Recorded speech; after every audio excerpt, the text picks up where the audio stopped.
Assalamualaikum warahmatullahi wabarakatuh. Waalaikumsalam warahmatullahi wabarakatuh. Anak bapak semua, apa kabarnya pada hari ini? Alhamdulillah sehat Pak. Alhamdulillah kita semua diberi kesehatan oleh Allah Subhanahu wa taala sehingga kita dapat melaksanakan pembelajaran kita pada pagi hari ini. Baiklah, sebelum kita memulai pelajaran kita pada pagi hari ini, Bapak akan mengecek absen anak-anak Bapak semua, siapa-siapa saja yang tidak hadir pada hari ini. Baik, langsung saja Bapak sebutkan namanya satu persatu. Yang pertama Asril, Hadir Pak. Kiki, Hadir Pak. Dino, Hadir. Rudi, Oh, enggak hadir. beliau kemarin apa Pak? Dia cabut makan kemarin nggak bayar. Oh, Tony, Tony sakit Pak. oh sakit ya. Baik. Sebelum kita memulai pelajaran kita pada pagi hari ini, alangkah baiknya kita berdoa. Siapa ketua kelasnya di lokal ini? Hadir Pak. Saya minta kepada Asril untuk memimpin doa kepada Asril. Bismillahirrahmanirrahim. Raditu billahi rabban wa bil islami dinan wa bi Muhammadin nabiyyan wa rasulan. Amin. Amin. Baiklah, sebelum kita masuk kepada materi kita, Bapak minta kepada Ananda Kiki Satria untuk membacakan sebuah surat An-Nisa ayat 136 yang berkaitan dengan pelajaran kita pada hari ini, yaitu tentang iman kepada Nabi dan Rasul Allah Subhanahu wa taala. Kepada Ananda, silakan. Bismillahirrahmanirrahim. Ya ayyuhalladzina amanu billahi wa rasulihi wal kitabil ladzi nazzala ala rasulihi wal kitabil ladzi anzala min qabl wa man yakfur billahi wa malaikatihi wa kutubihi wa rusulihi wal yawmil akhir faqad dhalla dhalalan ba'ida. Shadaqallahul azim. Baik, kita telah membacakan surah yang mengenai tentang pembelajaran kita pada hari ini, yaitu tentang iman kepada Nabi dan Rasul Allah Subhanahu wa taala. Masuklah kita kepada materi pembelajaran kita yang pertama, yakni pengertian iman kepada Nabi dan Rasul Allah. Iman kepada Nabi ataupun Rasul Allah berarti kita mempercayai bahwa Nabi dan Rasul Allah adalah seorang yang diutus dan ditugaskan oleh Allah untuk menyampaikan ajaran atau wahyu yang diterimanya kepada umatnya agar dijadikan sebagai pedoman hidup, risalah ataupun risalah kenabian. Baik, sampai di sini ada yang ingin bertanya mengenai apa itu iman kepada Nabi dan Rasulullah? Sebelum kita melangkah kepada materi selanjutnya, apakah ya silakan. Pak, iman itu apa sih Pak? Baik, jadi iman berarti kita mempercayai bahwa Allah mengutus para nabi dan rasul sebagai memberi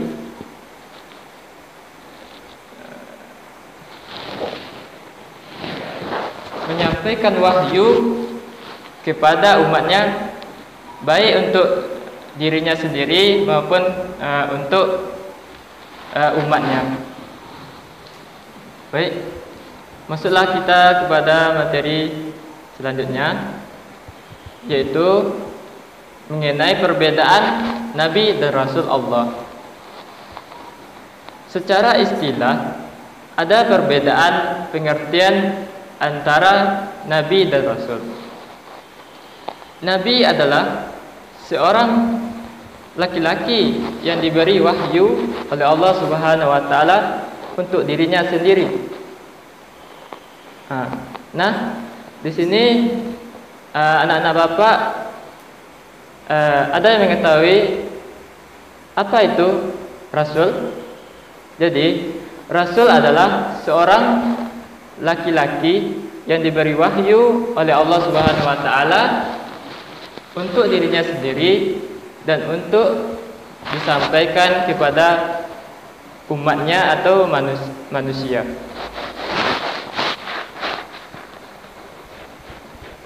Masuklah kita kepada materi selanjutnya. Nama-nama Nabi dan Rasul. Kita telah mengetahui di dalam Al-Quran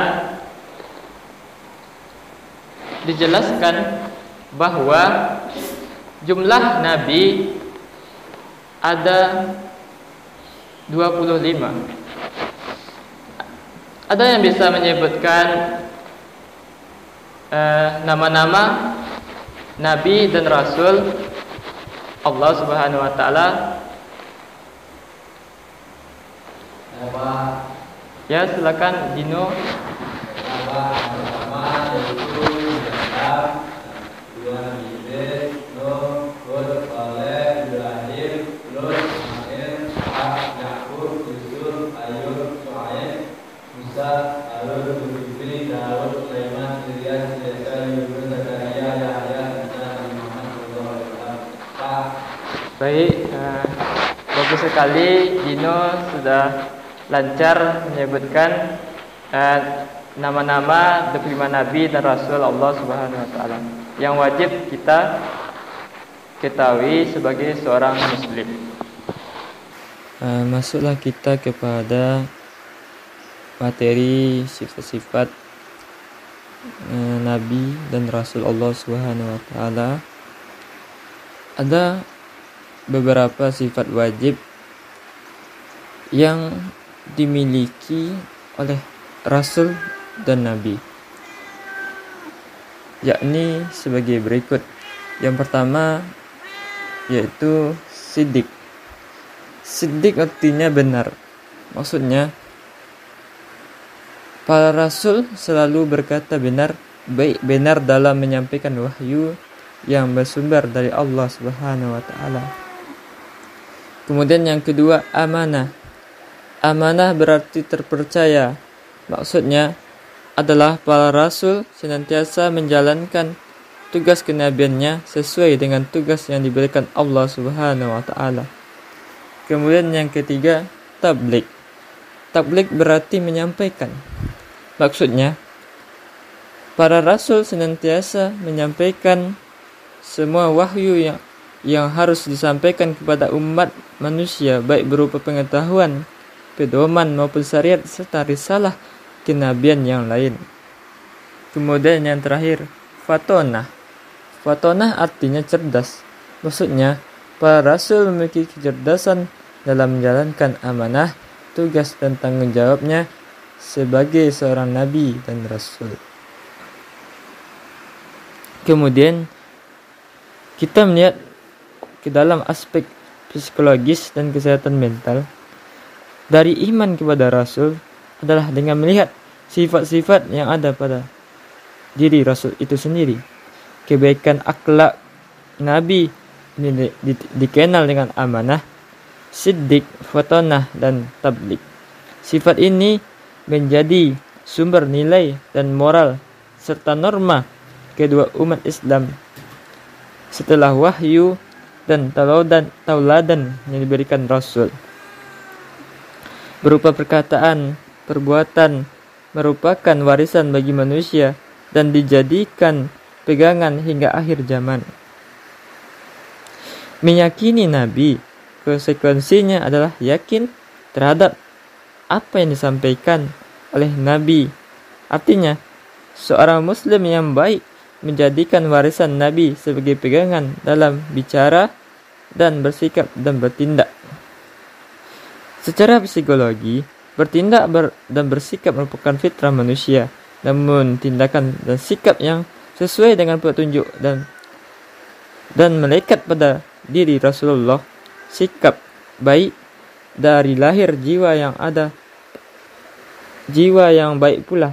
Artinya, manusia berbuat baik menunjukkan bahwa secara mental manusia tersebut stabil dan sehat. Kemudian masuklah kita kepada materi yang terakhir. Apa sih hikmah iman kepada Nabi dan Rasul Allah? Antara lain sebagai berikut. Yang pertama, bertambahnya iman kepada Allah Subhanahu wa taala. Dengan mengetahui bahwa Rasul itu benar-benar manusia pilihannya. Kemudian yang kedua, sabar dan tabah dalam melaksanakan perintah Allah Subhanahu wa taala dan Rasulnya, serta menjauhi segala larangannya. Kemudian bersyukur kepada Allah Subhanahu wa taala atas segala nikmat yang diberikannya. Kemudian selanjutnya, ikhlas dalam menerima segala ujian dan cobaan yang kita alami. Kemudian yang terakhir, kita mempercayai tugas-tugas yang dibawanya untuk disampaikan kepada umatnya. Baiklah, sampai di sini materi pembelajaran kita pada kesempatan pada pagi hari ini. Sebelum kita tutup pembelajaran kita pada pagi hari ini,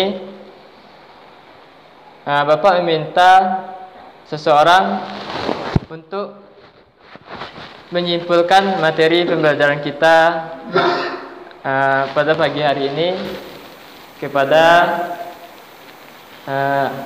Ananda Asril untuk ke depan untuk menjelaskan apa itu iman kepada Nabi dan Rasul. Ke depan, Pak. Ya, ke depan. Bismillahirrahmanirrahim. Jadi kawan-kawan, perbedaan Rasul itu dengan Nabi, ya Pak.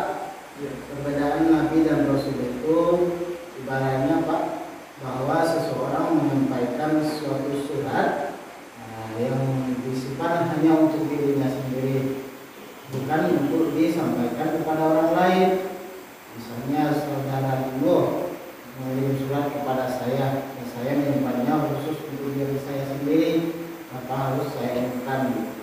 Kemudian ada dari Pak, misalnya dari saudara Kiki, dia seorang bupati, dan saya kepala desa, dikirimnya surat kepada saya. Dan saya wajib menyampaikan pada diri saya sendiri dan juga kepada halayak ramai. Begitulah Pak permisalannya. Nabi itu menyimpan ilham yang datang atau wahyu yang datang kepadanya dan disimpan untuk dirinya sendiri. Kemudian kalau Rasul itu apabila turun wahyu wajib disampaikan dan disimpan untuk dirinya sendiri. Mungkin itu Pak, kurang lebih. Baik, terima kasih kepada Anda yang telah menjelaskan secara lengkap mengenai iman kepada Nabi dan Rasul. Silakan duduk kembali.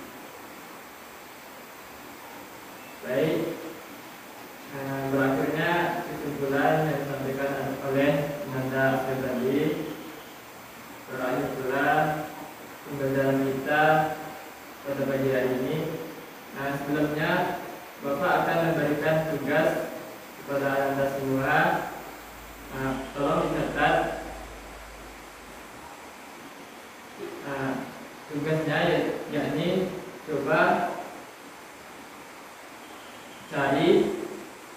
sebutkan cara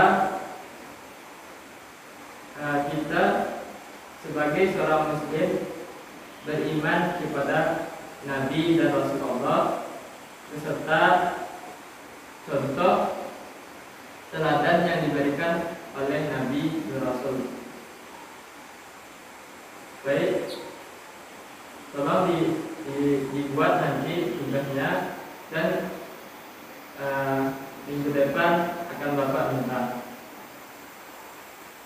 Baiklah, kita akhiri pembelajaran kita pada pagi hari ini dengan mengucapkan doa kafaratul majlis. Subhanallahumma wa bihamdika asyhadu an la ilaha illa anta astaghfiruka wa atubu ilaik. Baiklah, kita sudahi dengan assalamualaikum warahmatullahi wabarakatuh. Itu kita mengenai materi yang